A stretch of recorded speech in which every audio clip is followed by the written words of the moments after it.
Take Me in Your Army begins as a mystery. If the character of the song is being introduced in the opening measures, then the character is only partially revealed because the chords are disguised. These disguises allow it to make daring but smooth chord movements. In most popular music, chords are combinations of major and minor third intervals. Take Me in Your Army uses quartal harmony, a method of constructing chords from fourths, pioneered by post-bop jazz musicians to make a chord function softer and more ambiguous. In the first measures of Take Me in Your Army, the bass plays a B flat, while the keyboard plays an E to an F.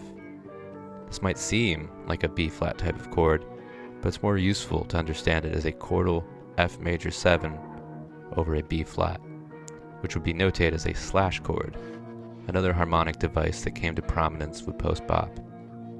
By taking the second note out of the F major 11 chord and moving it down 2 octaves, a jazz technique called drop 2 voicing, the chord gains qualities of a B flat type chord, which contributes to why the chord sounds so ambiguous.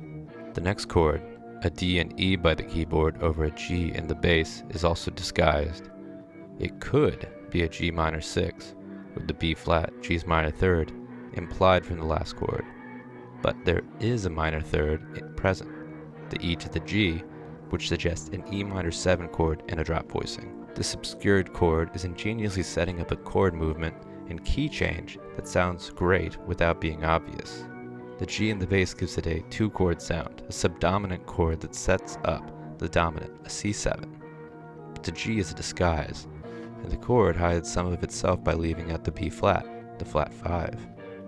This E minor 7 flat 5 chord is a secondary dominant that wants to resolve down a tritone to B natural and harmonic C flat, which is exactly where Take Me in Your Army goes, a C flat in the bass and a G flat and A flat in the keyboard harmony. Though, we shouldn't be surprised if we find out later this chord is disguised, like all the chords in the verse.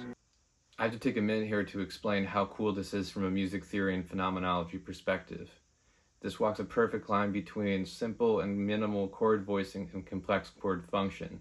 The relationship between the notes of the E minor 7 flat 5 and the C flat 6 chord have the same relationships between them. You'd think they'd have the same sort of chord quality or be the same type of chord. But by modulating up a major third, the notes are recontextualized. Essentially, the E minor 7 flat 5 becomes a secondary dominant in that key that wants to resolve down a tritone to the C flat, retonicizing those chords and making it a new resting point or a new key. This is really cool. The next and final chord in the progression has an E flat in the bass and an F and G flat in the keyboard harmony. As the final chord in the 4-chord progression of the introduction and verse, this chord really is what it says it is, an E flat minor 9 chord. But like everything in Take Me in Your Army, there's more to it than that, and has another role at the same time. The E flat minor 9 is acting as a F7 flat 9 chord for the next chord. The E flat is the 7, the F is the root, and the G flat is the flat 9.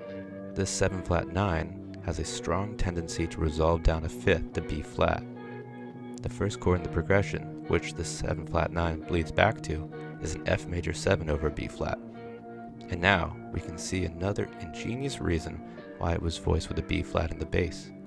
It was to give it a B flat character that would make the E flat minor chord resolve beautifully to it.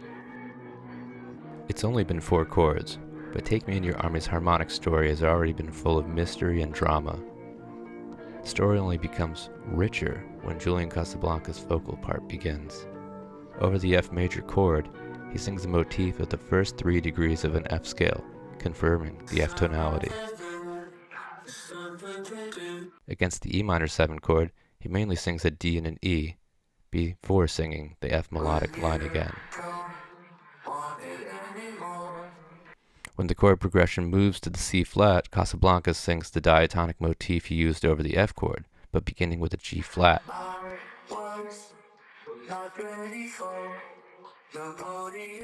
What we thought was a C flat 6 chord is really a G flat 9 over C flat chord, another disguised chord.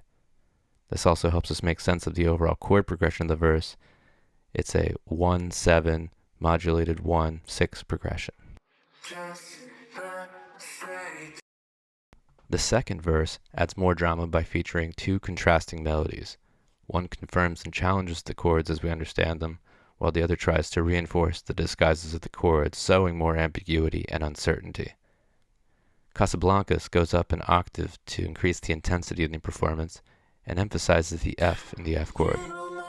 However, he plays with a D minor arpeggio over the E minor 7 chord to such an extent that we could analyze it as a D minor over E minor polychord with two distinct tonalities.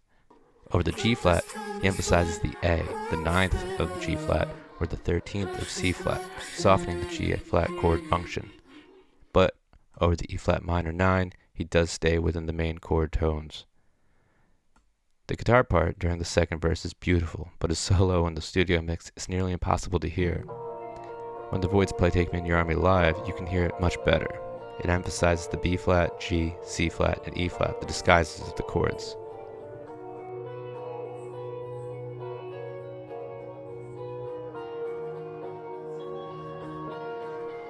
Far from being just a repetition of the first verse, the second verse intensifies the drama of Take Me in Your Army by making us doubt what we knew about it, creating anticipation for the chorus to give us clarity on what Take Me in Your Army is all about.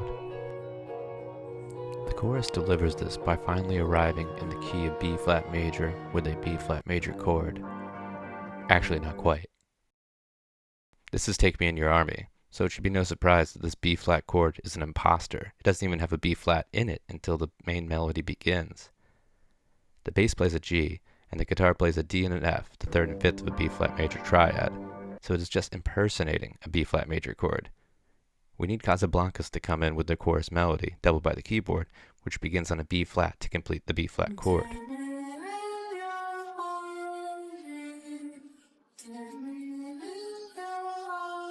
But in the meanwhile, the ground is shifted beneath our feet. By the time Casablancas starts, the melody in the B flat major chord has moved to its parallel minor, B flat minor, so that the melody, based on a B flat 6 arpeggio, needs a D flat instead of a D. The guitar part has changed with it, and the bass has moved up a step to A flat, confirming the B flat minor tonality. A flat is diatonic to B flat minor, but not to B flat major. The chorus moves back to a B flat major in the next measure, so as Casablancas sings a sweeping up and down B flat chord, he sings a D flat on the way up and a D natural on the way down, beginning as a minor and ending as a major. The bass is moved to a D as well, continuing the theme of tritone interval bass movements, another way that the chorus develops and builds on themes introduced in the verse. It steps down to a D flat, complementing the movement from B flat major to B flat minor. Overall, the bass moves from a G, A flat, D to D flat as the chords move from B flat major to B flat minor. So the bass continues the theme from the verse of using non-root bass movements to create rich harmonies. The chorus develops a motif present from the first measure of Take Me in Your Army, though it is disguised and ingeniously uses chord functions to reveal it. In the introduction and verses, the tonal center shifted around, starting on an F, moving down to an E, up to an A flat, down to a G flat, returning to F in a circle. Each of these tonal centers were approached from a half step or whole step below, even when the target note was higher than the last note. The chorus develops this step approach motif by using a D flat to lead to and target a D. However, it does this in a new way. The D flat is embedded in an ascending B flat minor arpeggio, while the D is the final note in a descending B flat major arpeggio. Because the D comes at the end of a descending arpeggio, the step up from the D flat to the D is slightly hidden. But the shift from the B flat minor to major is so strong a change that our ear hears the step up to the D even in a descending line. It's an ingenious use of musical phenomenology.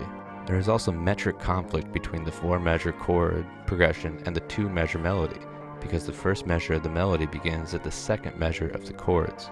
The melody repeats 4 times while the chords repeat 3 times, so when the melody finishes its 4th statement, the chord progression still has 3 measures until it finishes its 3rd statement. This creates an interesting interregnum. We feel like the chorus is over, since we heard the melody 4 times, a sort of rock chorus convention. But the chord progression still has 3 measures left, so we feel a sense of being in limbo. This is broken by a jarring guitar break. The bass plays a leaping major 7th from D to C sharp, a fairly dissonant interval. It's an interesting development from the chorus, which in the final 2 measures went from a D and stepped down to a D flat. This interlude takes a snapshot of the chorus, the final 2 measures, and alters it. D flat and C sharp are harmonic spellings of the same tone. Rather than stepping down a half step, it leaps up to that note an octave higher, changing the appearance while being fundamentally the same. The chromatic movement to A in the guitar shapes our impression of the tonality and makes it feel like a very tense A-type chord. This tension is resolved by the return to the verse. Its F tonality feels like a pleasant resolution of the A to a major 3rd down, and the emphasized B flat feels like a step up, a fulfillment of the approaching from below motif our ear has come to expect in this song. The composition adheres to rock song form by repeating the verse-verse-chorus section pattern. Casablancas, true to form, does sing different lyrics with slight variation in rhythm during these verses, but there is a big difference.